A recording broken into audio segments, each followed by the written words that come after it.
How's it, guys? This is Dayvy FPL and welcome back to the Fantasy Premier League video here on my channel. Now in this video we're going to be talking about the Game Week 3 team selection, taking a reflection on how we got on in Game Week 2, then looking at the transfers we've made for the upcoming Game Week, and finally looking at who's going to be in our captain and in our starting 11 going into that Game Week 3 deadline. So that's something you're interested in, sit back, relax, and let's get into it. So a new season calls for a new sponsor, but here on the Dayvy FPL channel we like our old, so I've brought back the old sponsor OneFootball, but with a completely new revamped app.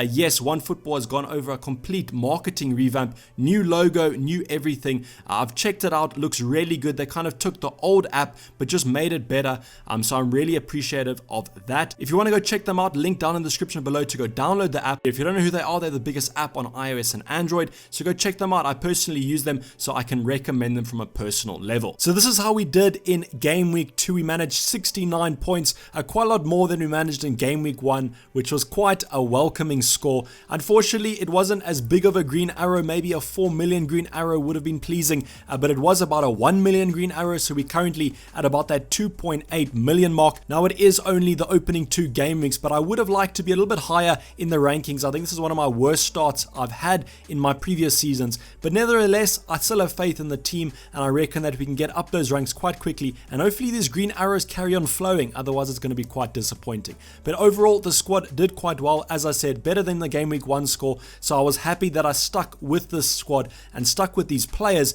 An interesting fact about the Game Week 1 Dream Team, apparently the highest scoring players in Game Week 1 netted about 25 points in Game Week 2. So that just showed how chasing points can actually come back to bite you. So we'll be talking about who were the good performers. Starting off in goal, we'll be talking about the bad performers, and yet again we're talking about Sheffield United's keeper Ramsdale. Now I don't really blame Ramsdale too much in this one. I really blame Egan. You might have had Egan in your squad, but Egan managed to get a yellow card in the opening minutes of that game. So I was really disappointed in that, as I thought against Aston Villa we could have had a clean sheet, and I mean it only was 1-0. I didn't really watch the game as it wasn't that high on my list of games to watch, but I reckon that Ramsdale could have easily got a clean sheet if Egan managed to stay on the field and Sheffield United had 11 men. But that is hindsight. I mean, he didn't keep a clean sheet anyway, and it's really frustrating, as that was one of the fixtures that I actually brought him in for, as I had faith in his clean sheet ability and that. So it does look like a mistake to have spent more than 0.5 million on a keeper when you could have just had a Ryan or McCarthy. I know McCarthy got 0 points this week, but I mean maybe that 0.5 could have been used in other areas and we could have made up those 2 points. But hopefully in the upcoming game weeks Ramsdale can make a couple saves, as unless I'm wildcarding, I don't think I'm going to be using one of my free transfers on a goalkeeper transfer. The rest of the defense, we have Coleman on 1 point, a little bit of a goal fest there against West Brom on the weekend. It ended 5-2. Unfortunately, Coleman didn't get any assisting or attacking returns. Apparently, he did play quite well though, so that was quite welcoming news. I was a little bit disappointed with Coleman though, but I guess the fact that he kept a clean sheet against Spurs makes up for this one, as I think at the start of the season, if you told me that he would have at least 1 clean sheet in the opening 2 fixtures, I probably would have taken it. Then we have Walker-Peters, who actually ended up getting smashed by Spurs. A little bit of an unpredictable result there, as I thought both teams were going to be quite bad in form, and therefore it was going to be quite a close game. It was kind of the opposite. Walker-Peters managed to at least get an assist. He actually assisted Danny Ings, who was our transfer out. We'll be talking about that a little bit later on when we look at Martial, but at least he managed to get the 3 points, and I think the fact that he managed to get 3 points just shows that he does get forward quite a bit, and I'm just hoping that those defensive returns come in a little bit sweeter in the next couple game weeks. Then we have Alexander-Arnold with 7 points. He got 1 bonus point on top of that clean sheet against Chelsea, and while I think this might be a lucky clean sheet, as I wasn't expecting one against Chelsea,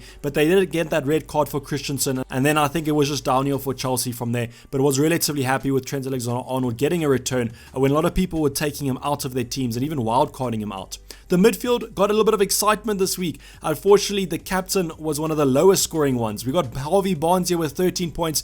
I was really happy that he actually managed to finish some chances, as in Game Week 1 he had the second highest XG. So at least this game week he managed to convert those chances, and that ended up with an assist and a goal. So really happy with him. Has a tough fixture against Man City in the next one, but then the next 2 are lovely home games where I really think that Harvey Barnes can shine. Then we have Saint Maximum, who really had a terrible game. Only the 1 point for him. He was having quite a hard time on that left side with Lamptey just running up and down, and he wasn't really tracking back that well. Then managed to pick up an injury which saw him go off a little bit earlier, and that's why he only managed 1 point. Now with St. Maximum, I'm a little bit worried about him because Ryan Fraser's coming into the squad was his replacement when he managed to come off. So I think that Ryan Fraser is pretty much going to be favored in that aspect. Now he is back from injury. Steve Bruce came out and said that he will be ready for the weekend. Not for the midweek game, but for the weekend he should be fit. I just don't know if he's going to be starting, and I think in these opening 2 game weeks he's basically had no shots in the box, I think, which is really disappointing for him, as I thought he was at least going to get some attacking threat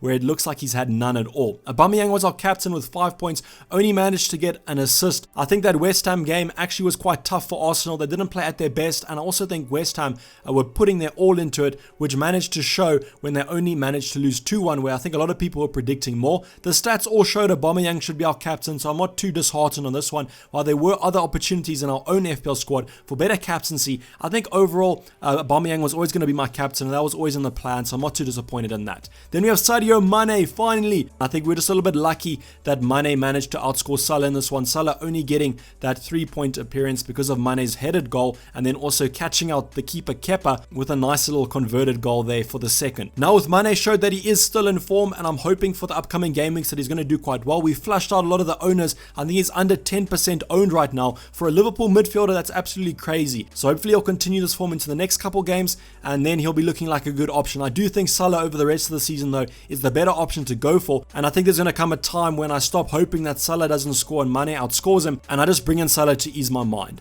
The attacking department, we have the 2 premiums who actually didn't end up performing. We have Timo Werner and Martial, both with 2 points. I said we'll talk about Martial and Danny Ings when we get to them. So here was my transfer for this week. Unfortunately, it was Danny Ings to Martial. I thought that Man United would come back with a vengeance this season, but that was kind of the opposite. They had a really bad display against Crystal Palace, really struggled to break them down, and overall in the attacking third were really lackluster. So I was really disappointed with Martial, and it makes it even worse that Danny Ings goes and scores 2 goals. But I'm not too disappointed with that, as it was my plan. As I said, the plan just sometimes doesn't turn out like you wanted. Mitrovic almost saving that forward line there with 2 goals, a penalty, and then another converted chance, taking him to 12 points. At 6 million, that's a great return, and I just hope that in these next couple games he performs as well as the other 6 million options around him. On the bench, nothing much to talk about, only Taylor with 3 points on the bench there. Lovely assist for Chris Wood's goal, so really happy that he looks nailed, and I mean, got an assist as well, so that looks like he's going to at least get some attacking returns in the next couple games.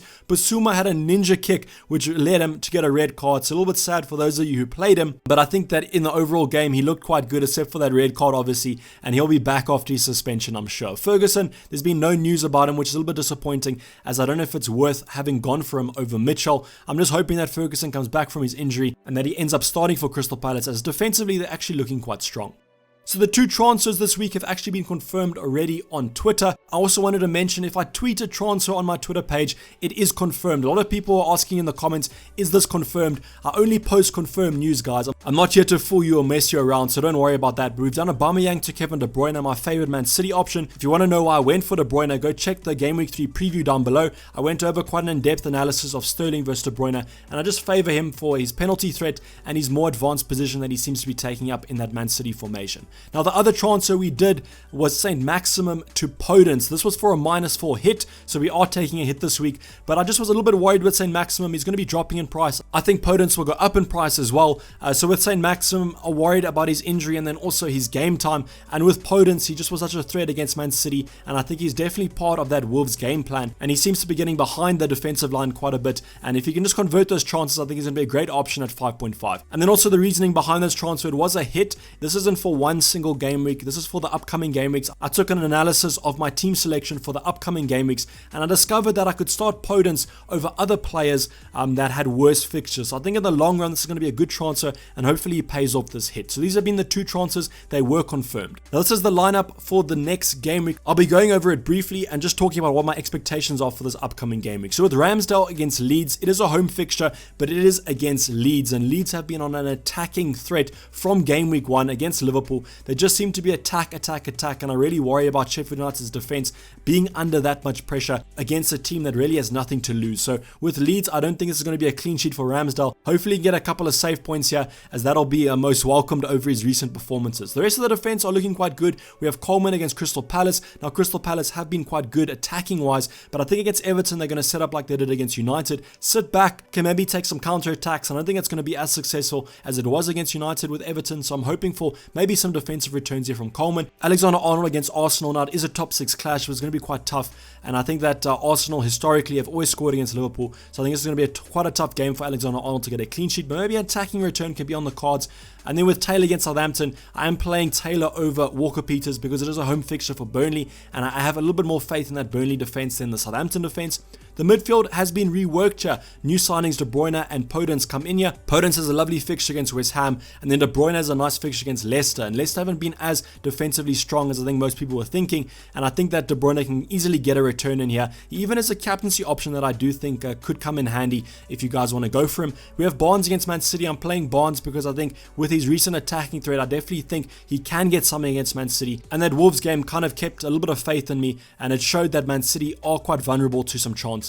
Sadio Mane versus Arsenal is a top 6 clash. It's like the Chelsea game. Mo Salah or Sadio Mane can both score, or either one will score. It's a little bit unpredictable with these top 6 clashes, so I'm just hoping that Mane performs as he did against Chelsea. And then in the front line, we've got Timo Werner against West Bromwich Albion. He is my captain currently, as I think that West Brom defensively are quite atrocious, and I'm expecting Timo Werner to get his debut goal here, and maybe even 2 or 3. I think Chelsea overall will dominate this game and take it as a rebound from that Liverpool loss, and I think they'll do overall quite well. Then we have Aston Villa for Mitrovic. Now this is a tough game because Aston Villa have set up quite defensively since lockdown, and their defense has actually been quite good. New signing Martinez in goal is going to make it quite hard for Mitrovic to score, but hopefully he can just get something out of this one. And then I am giving Martial one more game against Brighton. If he performs quite well, I think I will take him out anyway. I am looking at bringing in Raul Jimenez for next game week because of those lovely Wolves fixtures. On the bench, at least we have Walker-Peters to come on if one of our players drops out, and then we have 2 red flags there, Basuma and Ferguson, which isn't looking too great. So just going to wrap up the video, guys. Hopefully you did enjoy it. Please like it if you did, and subscribe if you're new or have not subscribed yet. I'll be checking you guys over on my Twitter, or maybe even in a deadline stream, so just stay tuned for that. I'll be signing off. This has been Dayvy FPL, and I'm out. Cheers, bye.